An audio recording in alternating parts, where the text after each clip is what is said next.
નમસ્કાર મિત્રો, તાપી જિલ્લાની એકમાત્ર number 1 news channel Samaykranti news બુલેટિનમાં વિગતવાર સમાચાર નિહાળો. વ્યારા શહેરના નવા બસ સ્ટેન્ડ નજીક કાર પર ઝાડ પડતા કારને નુકસાન પહોંચ્યું.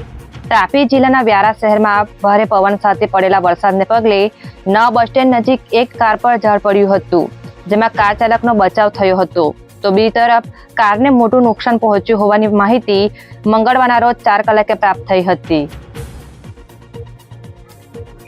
વાલોડ ગામના લીધા 4 રસ્તા નજીક બાઇક પર સવાર 3 ઈસમોને અકસ્માત નડતા બેદરકારી બદલ કોન્ટ્રાક્ટર વિરુદ્ધ ગુનો દાખલ થયો. તાપી જિલ્લાના વાલોડ પોલીસ મથક ખાતેથી મંગળવારના રોજ 2 કલાકે મળતી માહિતી મુજબ બાઇક પર સવાર 3 ઈસમો રોહિત ચૌધરી, સુજલ ચૌધરી અને આશિષ ગામિત લીધા 4 રસ્તા નજીકથી પસાર થઈ રહ્યા હતા.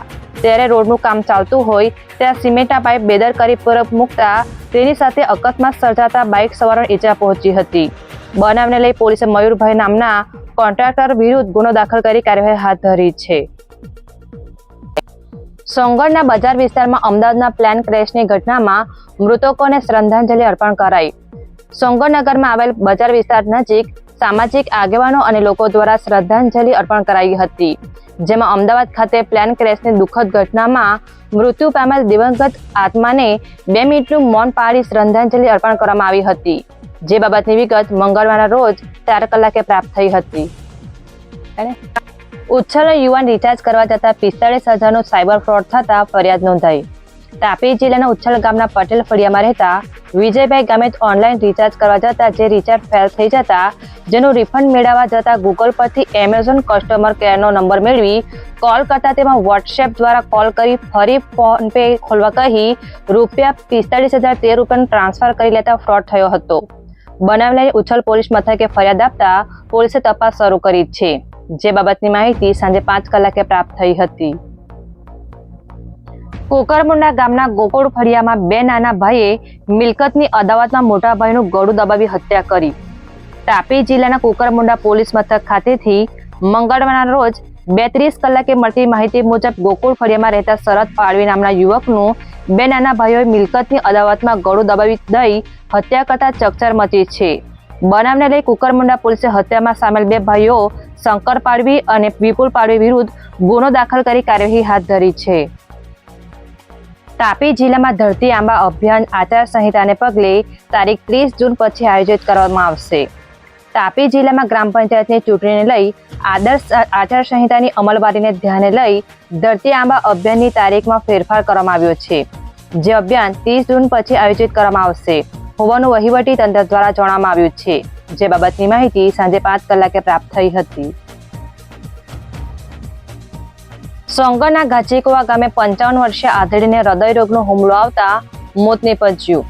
સોંગણ તાલુકાના ગાચીકુવા ગામના મોટું ફળિયામાં રહેતા મરણ જનાર શિવાજીભાઈ ગામિતને અચાનક હૃદયરોગનો હુમલો આવતા તેમનું મોત નીપજ્યું છે. બનાવને પગલે સોંગણ પોલીસને શિલેષભાઈએ જાણ કરતા પોલીસે મોત અંગે ગુનો દાખલ કરી કાર્યવાહી હાથ ધરી છે.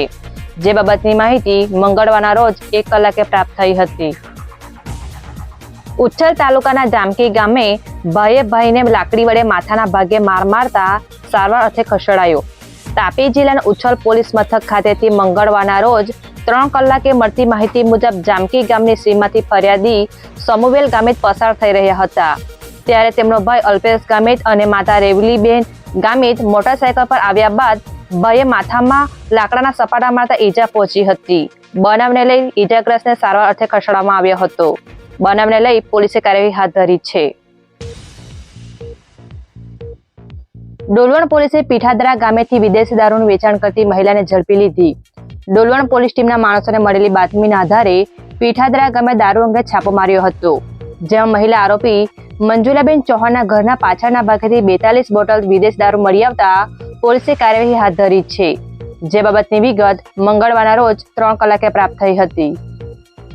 સમયક્રાંતિ ન્યૂઝ ચેનલમાં તાપીના સમાચાર મેળવવા માટે ચેનલને યુટ્યુબમાં જઈ સબસ્ક્રાઇબ અવશ્ય કરી લેશો અને લિંક તમારા મિત્રોમાં પણ શેર કરશો. આવતીકાલે ફરી મળીશું નવા સમાચારના અપડેટ સાથે. આભાર.